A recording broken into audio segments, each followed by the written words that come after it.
there, it's Olivia Savannah here from Olivia's Catastrophe, and today I'm here to give you an unhaul video where I'm cleaning out some books from my shelves that it's just about time they leave this place. I have loads of books here to show you. I've got DNFs, I've got books that I read and didn't enjoy, ones that were just okay and I've decided not to keep, and also a couple of ones that I'm not even going to try. So let's get right down to the books and I'll show you what is leaving my shelves.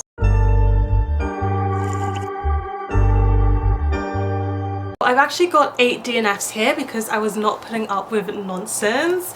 So some of these books are just really not ones for me, and that's fine. So the first one I want to talk about is Still Life by Sarah Winman. This one was really popular on BookTube when it came out, and I immediately got it because it sounded very good.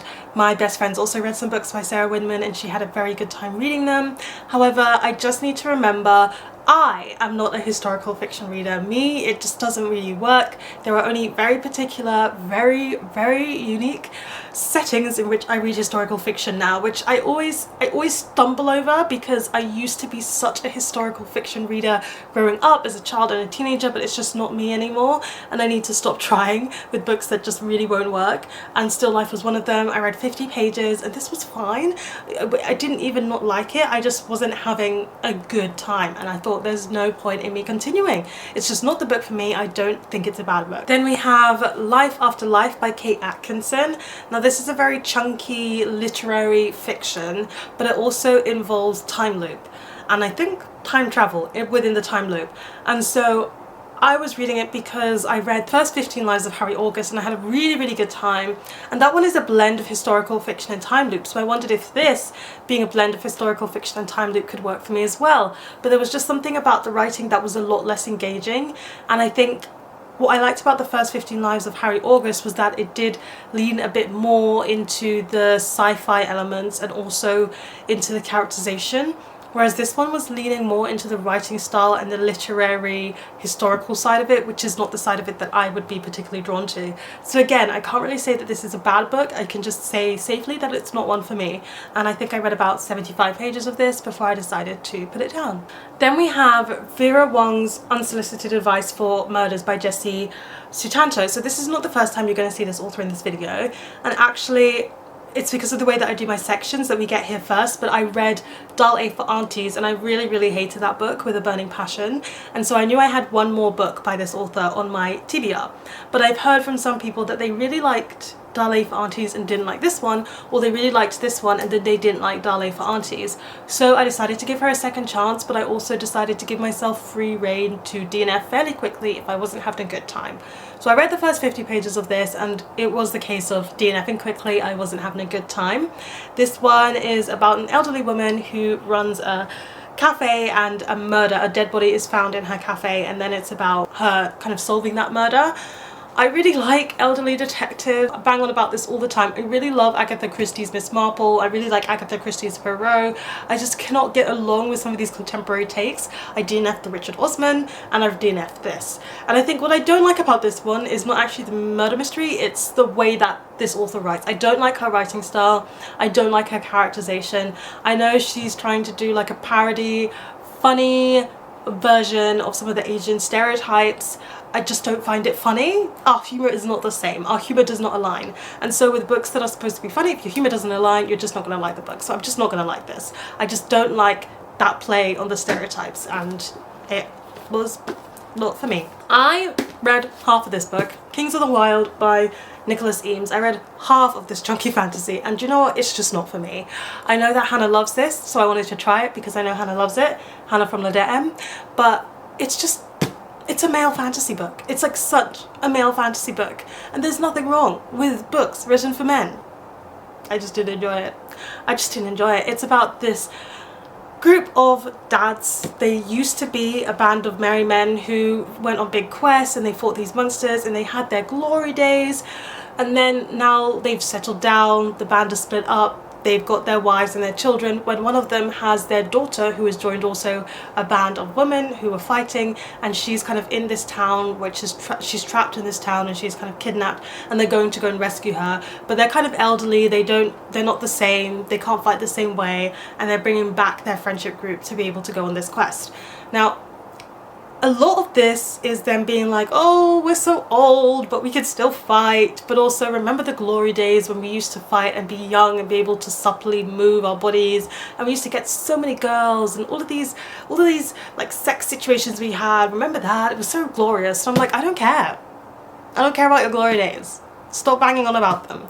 I don't need to know about how many girls you used to get back in the day. I really don't care.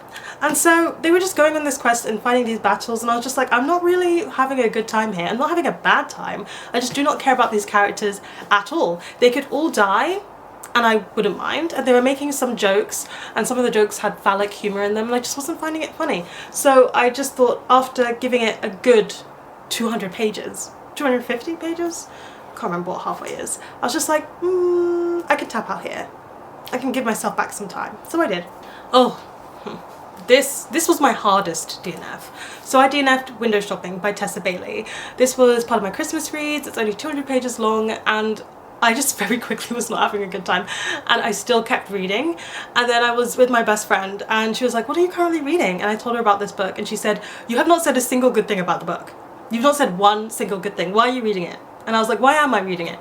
And so I DNF'd it with only 50 pages left to go from a 250 page book, which was painful for me, but I really, really hated this, and that's it. That's it for me. I'm not reading any more Tessa Bailey books. Like, we're done. I read Wreck the Halls first, which I DNF'd because I wasn't having a good time, and then I read It Happened One Summer, which I had a good time with, and I was planning to read the sequel, but I was going to read this first, and now that I read this, I don't even want to read the sequel of It Happened One Summer. I don't even want to have It Happened One Summer. I think Tessa Bailey is just a troublesome writer, because I don't think she writes well. I don't think she writes well. I think she writes macho men. All of the men are really tall and really big, and all the ladies are really small and tiny, and they need the man to like help them do all the things, and they're all so dainty, and the men are so like grr. I don't know. And some of the writing in this was so bad, because she would say things like, oh, I rested my cheek on his chest and I felt something pushing up on my head, and it was his heart. And I was like, get that man to the doctor. Nobody's heart works like that. You can't feel someone's heart like pushing up against your face when you lean your head on their chest. That it's not the way it works. And so I just really had a lot of trouble with the writing style, how this was written, but also just the characterization of the characters. And it was so unbelievable. He kept talking about how he was too nice so he could never get a date, and I was just like, have you been on Tinder ever? Women are always looking for nice guys. And he's like, yeah, they can't deal with the fact that I'm so nice in real life, and then when I'm in the bedroom I'm so mean and nasty. And I'm like, isn't that what literally everybody wants? Like, everybody wants that. I don't believe you struggle to get dates because of that reason. I just don't believe it. And I don't know. There were so many things that didn't add up. I didn't enjoy the characterization. I also thought she was really mean to him. She was mean the whole time, and he just kept trying to get her while she was being so mean to her. And I was like, you deserve better. You deserve better. And there was also side character relationship where the woman was just like mean to him the whole time, and he just worshipped her. And I was like, I don't really like this dynamic. I would like my partner to be nice to me. I would like the person I'm pursuing, who I'm not even with, to be nice to me, because if they were mean like 3 times, I wouldn't even be trying anymore. I would just be gone. So I couldn't relate to that. And also there was so much pretty privilege. Like, he finds her on the street and then he offers her a job pretty much, and like fast tracks her through the interview process, and fully admits like, I would never consider her, but I saw her and she's gorgeous. And I was like, that's pretty privilege. Nothing wrong with pretty privilege. If you have it, you know, live your best life. And so it's just I didn't like this. I didn't like this at all. DNF'd it. It's gone. It's going. So me and Tessa Bailey have broken up. I have Paradise Rot by Jenny Hval. This I started reading because I was reading the shortest books on my TBR, for my TBR challenge, and it took a couple of chapters for me to realise this is not the book for me. There's so many mentions of urine, so many mentions of urine, so many mentions of like penises and vaginas. And you know what, that's all fine and good, but I picked this up because I wanted to read translated horror, not because I wanted to read about those body parts all the time. So yeah, it's not even long, but I decided to DNF it because I will enjoy what I'm reading. Kismat Connection by Ananya Devarajan. This is a romance book. I don't actually have beef with this book at all. I just DNF'd it because it was heading towards a 3-star, and it was a period where I was reading a lot of 3-star books, and so I decided to not let myself read another one. I read half of this book.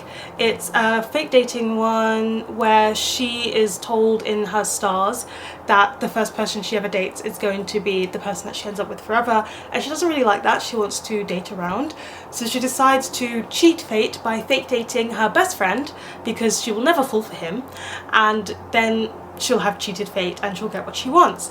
What she doesn't know is that her best friend is actually in love with her and has been pining and longing for her for a very, very long time, and very quickly, once they start this fake dating scheme, they very quickly actually fall for each other legitly. That's not a good sentence, Olivia Spanner. They very quickly fall for each other properly, and they both understand that they fall for each other properly within the first third of the book, so it kind of removes the point of the fake dating, and they have conversations about it. So I'm like, why is this a fake dating trope? It's actually genuinely not really needed. And it was just fine. Like, it was fine. I didn't have any problems with it. Characters were nice enough. The romance went a bit fast, but it was also fine. The way that their families were like meddling in their lives was cute. It was also fine. I just didn't have much of a burning passion for this. It's a debut from the author, and it kind of read like a debut. Not that it was bad writing, but I can just see that this author's writing is going to improve with every book that they write. And I actually was looking at her second book, which is focusing on the sister to this main character here, and it actually sounded really good, and I was more inclined to read that one. Not that I necessarily will, because I'm not quite sure I will pick it up intentionally, but I found this fine, and I think there's going to be people out there who will like this more than me. I just didn't really need to continue it, so I didn't. Then last but not least, we have a poetry collection I DNF'd, which is Inheritance by Jasmine Cooray.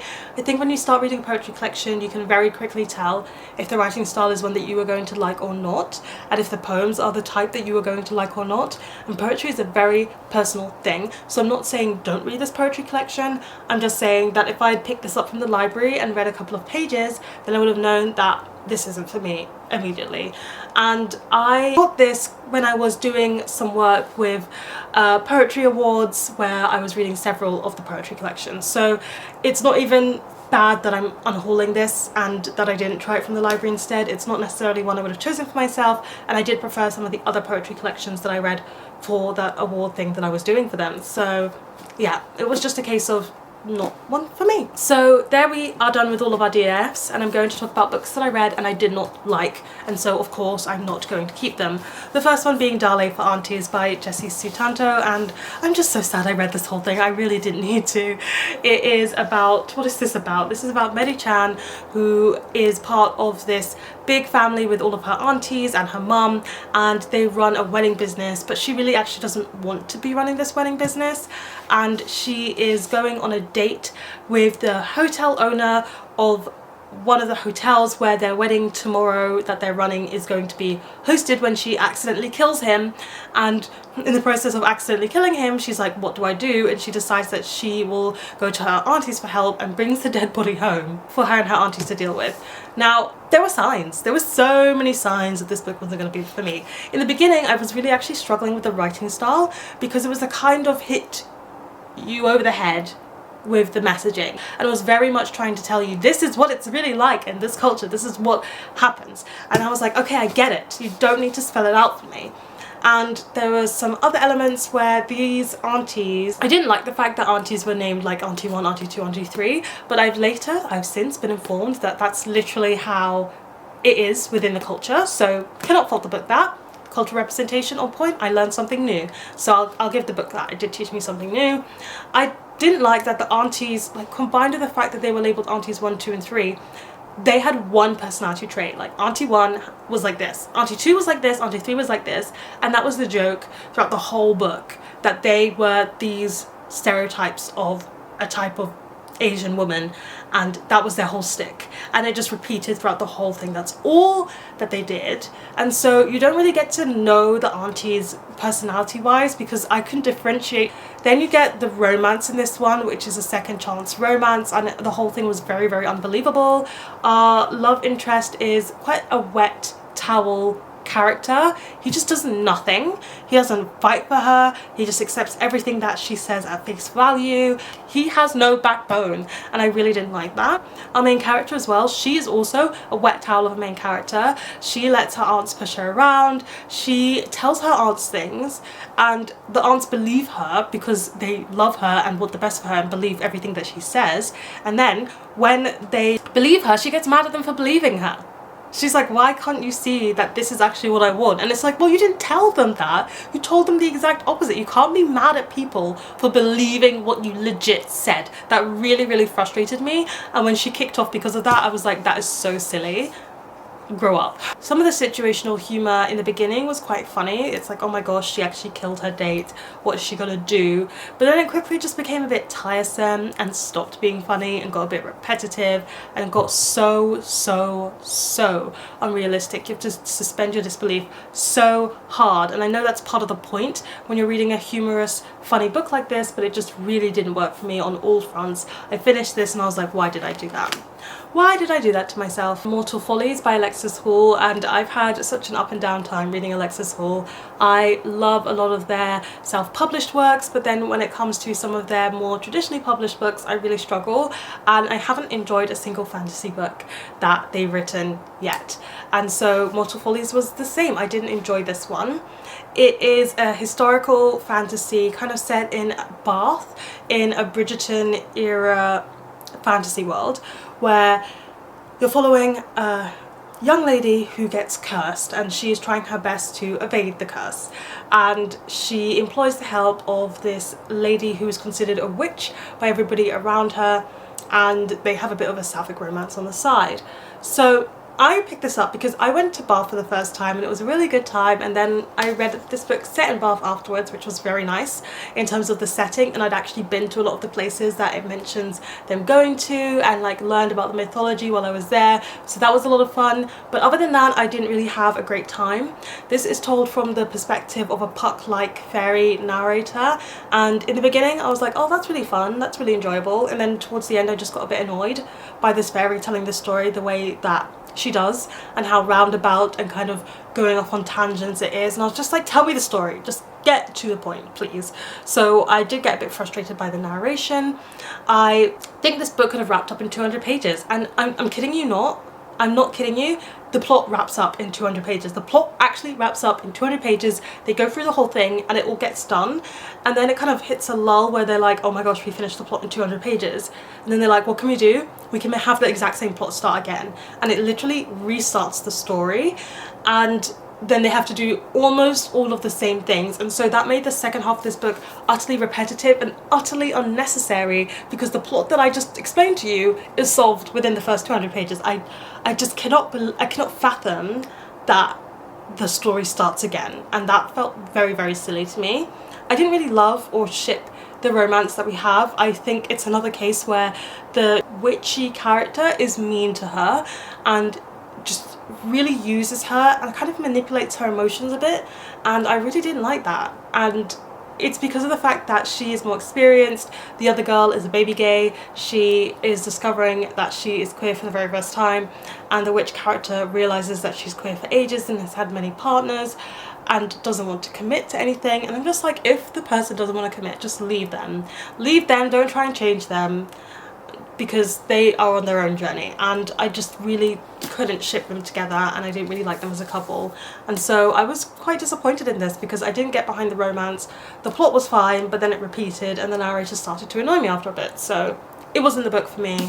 I still will say that I really like Alexis Hall books, but I don't think they're a favourite romance author for me anymore.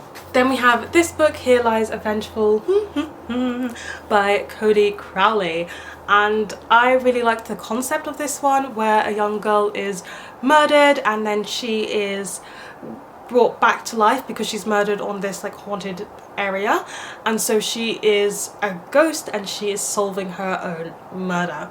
And it was so silly. Like, it was actually really bad because nobody will tell her, so nobody else knows that she's undead, but she just comes back. So whoever the person is that murdered her must have the shock of their lives, right, when they see that she's still walking around.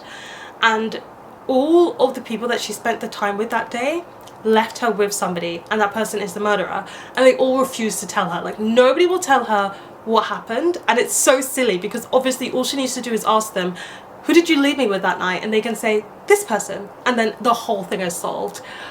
Nobody chooses to do that, and because they all have this knowledge that they're withholding, it means that she can't really solve the mystery by talking to people. So instead she just gradually remembers what she did that day until she figures out who she was left with. And that's not solving a case, that's just remembering how you died and then trying to get revenge. It was so silly in terms of plot. And then I also didn't really like the love relationship here. She was really mean to him again, where he was such a simp for her that he did whatever she said, and whenever she needed help she would go to him and he would still help her, even though she was really mean to him and accused him of being an axe murderer. And he was like, ouch, that really hurts, now let me help you with your issues. I was just like, what? So I was just really frustrated. Also, in terms of her like ghostly powers, they seemed to serve the plot, and whenever she needed something she suddenly was able to do it. So those are 3 of the many reasons why I didn't enjoy this, so I'm not keeping that. We've got Mayowa and the Sea of Worlds by Chibundu Onuzo, and this is a middle grade book about this girl who can jump on books and then like convey the emotions of that book outwards. And my main reason for not liking this is because I don't actually think it's got very good messaging. It's quite confused, and I think that can be quite confusing for children. A lot of this has to do about the politics around refugees and whether or not we should allow refugees into the country, which is a good theme and all, but the way that this book tackles it is by there's a vote happening and somebody is streaming these feelings in an evil way to make the vote not pass and make the politicians feel angry emotions from books so that they don't pass the bill. And in the beginning of the book it says the very important thing is that you should not use the book jumping to manipulate people's emotions and make choices, like taking away their autonomy, because everybody needs to make their own individual choices. And I was like, that is all well and done, so what they're going to try and do is try and fight against the person who's doing the bad book streaming because they're influencing that person's choices. But no, they don't try and fight against that person. Instead what they do is they try to stream in conflict so that people would vote yes instead and pass the bill the way that they want it. But that is going directly against the rules. You've just said that you shouldn't use the magic that way. So it really felt very confused to me. I also think it was a bit of a rush in terms of why the villain is doing what the villain is doing. It was a bit wishy-washy on that point, and so I just think this book could have better handled the themes that it was trying to target. And you've got to be very careful when you're handling themes like this, which are quite heavy, which are quite important, and fantastical elements. You need to make sure they're working together the right way instead of confusing those feelings and thoughts, especially when it comes to a book for children. So I didn't really like this one. I'm not going to keep it. Alright, so now we're going to get to some books that I read, and I gave them all 3-star ratings for whichever reason, and I don't keep my 3 stars or under typically, and these are books where I don't think they are bad necessarily, but they could have been a bit better. The first one I have here is My Week with Him by Joya Goffney. I read a different book by Joya Goffney and I really enjoyed it. And this one is largely focusing on child neglect with a romantic relationship in there as well. And I think the romantic relationship was really lovely and very wholesome. And I really enjoyed seeing this couple together and finally get together. However, I really didn't think it did the child neglect storyline well. I think it was unique in the fact that it was showing child neglect when adults are neglecting a teenager for the first time, but I do think the mum had a change of heart and didn't really like face up to some of the things that she'd done to this teenager in a way that felt satisfying to me. So, and also her change of heart felt very unbelievable. It was quite sudden, so I don't think it handled that storyline the best. And ultimately, well, I think this was a good book and I'm glad that it's out there. I just don't think I loved it enough to keep it on my shelves when I have very limited shelf space at the moment. But One Last Stop by Casey McQuiston. I read I Kissed Shara Wheeler by Casey McQuiston and I really enjoyed it. And One Last Stop I just felt okay about.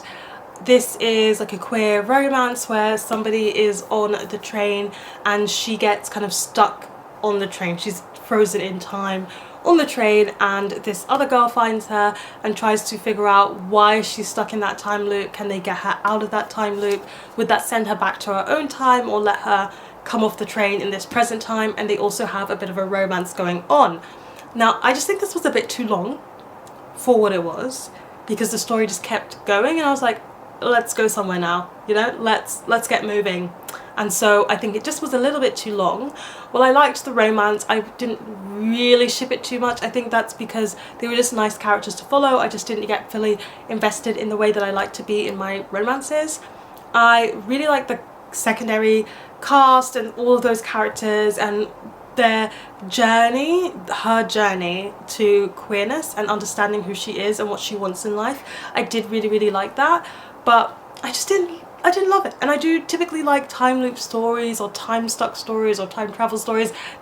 Those are books that I really like, but this one just didn't quite hit it in the way that I wanted it to, you know? And so while I had a good time, I don't need to keep it. I'm also unhauling The Hunter's Gambit by Ciel. This is a vampire book that I read, and this is actually one that I thought about for a very long time, whether I wanted to keep it or not, because I had so much fun with this one. It's about this girl who gets like trapped in the vampire kingdom, and they make her their vampire queen for 3 days, and if she hasn't escaped in 3 days, they are going to eat her to restore the magic of the citadel. It's a whole process that they usually do. And so she is trying her hardest to escape from this vampire-filled citadel, and I was like, go girl, get it. She tries everything that she possibly can, and I loved how much she tried and how ruthless she was and how she tried manipulating different people, how she tried just using her physical self to escape. I just thought all of it was really realistic, and I liked how queer and seductive and like tempting and sexy these vampires were. It was a really fun time, but ultimately the storyline was quite straightforward, and the ending just didn't quite do what I wanted it to do to make me love it. I didn't think it was a bad ending necessarily, it just didn't fully captivate me. And so I read this whole thing and I was like, this was really fun, this is really good, I'm really glad I read it, but I don't think I'm going to reread it. So should I keep it? And I don't think I should. So I'm going to pass it along, but this is actually a very fun time, and if you like vampire books, I do recommend you read it and have a good time with it as well. We have some Christmas books here. So we have Juniper's Christmas by Eoin. This is a middle grade Christmas book that I read during the Christmas period in 2024, and I enjoyed it. It was fun, but also it was not the festive read that I typically want during Christmas time, because a lot of this focused on grief, and typically I am someone who reads grief stories and really appreciates them and really enjoys them, and it's actually one of the key themes that I like to read about. However, when I'm reading Christmas books, that's absolutely not the case. When I read a Christmas book, I want something that's happy, that's fun, that's festive, and so this was the complete opposite to that, and it just didn't give me the Christmassy feels that I wanted, and so I decided I'm not going to keep it. I'm going to pass it along, and hopefully there'll be a child who will be very happy to stumble across this Christmas book. We also have here Love in Winter Wonderland by Abiola Bello, which is another Christmas one I read. This one is following two characters who try and save a black-owned bookshop, and it's also about their romance. However, the male love interest, Trey, is dating somebody else for 95% of the book, and not the love interest that we want him to be dating. And so by doing this, you end up having to ship the downfall of a relationship in order to ship the main couple that we want to see get together, and that's just not me. Even though the relationship you're supposed to ship the downfall of deserved to fall down, deserved to break up and split up, I just couldn't get behind the fact that I was rooting for a breakup the whole book. And as it's a Christmassy book, it didn't give me Christmassy feels then, because I don't think rooting for a breakup is my idea of a fun Christmas romance. Do you know what I mean? It didn't give me what I wanted when I picked up this book. So even though I liked the saving the black bookshop element and had a good time with that, I just think overall it's not one I'm going to read again. I don't want to keep it on my shelf for that particular reason. There might be someone else out there who can enjoy this more. I forgot to mention also when I reviewed this one that every single chapter starts with a Christmas song by a black music artist. Now, I don't know about you, but I would love to know how many Christmas songs on your playlist are by a black artist, because after reading this book, my Christmas playlist was popping because I had so many more. And then last but not least in the books that I've read but I'm passing on is Two People Can, a picture book. This drill continues. I have a cute nephew. He is so cute. Look at him here. Isn't he being cute? I love him. And at the point of me filming this, he is walking, he has favourite books to read, and he's starting to speak more and more. So I'm going to be passing on this picture book to him. It's not because I didn't like it, it's because I liked it and I would like my nephew to read it. I have 3 books here where they are double copy books, and which is why they're going. So we have here Nigeria Jones by Ibi Zaboy. I gave this book 5 stars. I absolutely loved it. It's a fantastic young adult contemporary. I couldn't recommend it more. And this is a proof copy that was a little bit beat up in the post when it got to me, but that still makes it readable. But I am a finished copy person. I do like to get finished copies in of proofs when I've really enjoyed them this much and I want them to live on my shelves and live in my collection. And Lakeisha from Elle Book Nerd was really nice and she got me for my birthday a finished copy. So I'm passing on this proof to somebody I think could enjoy it. I'm hoping my sibling, but we'll see. And then also Lakeisha also got me a nicer copy of Fledgling by Octavia E. Butler. I collect Octavia E. Butler's books, but I also read them. I have read Fledgling. And while I had mixed feelings on Fledgling, there was enough in it that I really appreciated in terms of concept and execution that I'm going to be keeping this book. And Headline has released all new covers of the Octavia E. Butler books and they will match the rest of my collection rather than this one, which I got multiple years ago. So that's why this one is going. And then also we have Invisible Woman by Carolyn Criado Perez, and I thought this was a really insightful book, very informational, heavy in terms of sexism and how that manifests in the data that we see and how it affects our real lives. However, this one is by somebody who is a TERF that has been discovered, and she also doesn't really mention transgender women in this book at all, or like the trans experience at all, while talking about feminism and sexism, which is disappointing. So do I recommend this one? Yes, because it's actually that good, but I recommend it with a big pinch of salt. And this I got secondhand from a secondhand shop, very cheap, and it's a bit of a beat up copy, and I do get nicer copies in when it's something that I want to live on my collection. I'm still debating whether I want this to live in my collection. In terms of information, and actually information that I remember, because it's been 2 months since I've read this and I've actually recited the facts to so many people, and I've also had discussions on some of the things that it touches on. I find this book, like, I learn so much from it. So I do think I want to keep a version of it on my shelves, but it's not going to be the secondhand version either which way if I do decide to keep it in the end. So these books are going just because I'm gonna hopefully get nicer copies in, probably. And then we're gonna finish this unhaul with 2 books I've decided I'm not going to read, which I actually hauled in a couple months ago, but they're going, and that's because I listen to you guys. When you comment on my videos things that I think are the right thing to do, I do listen. So I'm unhauling The Republic of Thieves and also Red Seas Under Red Skies by Scott Lynch. Now these are the sequels to The Lives of Locke Lamora, which is still on my shelves. I still plan to read The Lives of Locke Lamora, but people have said in my comments, multiple people said that this series is unfinished, like Game of Thrones is, like The Name of the Wind is, and I'm just someone who doesn't read enough series to actually be embarking on series where it's not finished. Like, I shouldn't do it because I don't read enough series anyway, and maybe it'll be finished by the time that I get around to it. But I've also heard that the sequels are not as good. You guys were saying that. You're also saying that the first book can be read as a standalone, and then you can just stop there and enjoy it as a standalone, especially as the main story isn't finished, but these two kind of end on cliffhangers, which makes you want to read more, and then there's not more to read. So I think you guys were saying just like read the first one, and I'm going to take your advice. I'm just going to read the first one, and so I don't need these sequels anymore. And if I don't like the first one, then that's that, and if I really love it, then maybe I might continue when the series is finished. But I think it's just going to be the first one for now, for me. So there you have it. Those are all of the books that are leaving my shelves. Thank you for contributing so that I can have fewer books on my shelves. It's been really nice to just kind of get rid of some of the DNFs and also books that I've read and I just don't feel like I need to keep. It means that there's space for all of the books that I inevitably we'll haul it. Please let me know in the comment section down below, what was the last book you were convinced that you shouldn't read because someone said, actually I don't think this is one for you. Give this video a thumbs up if you enjoyed it, hit that subscribe button if you want to see more, and don't forget to hit that notification bell to be updated every time I have a new video. And you know what they say, onwards and upwards. Excelsior!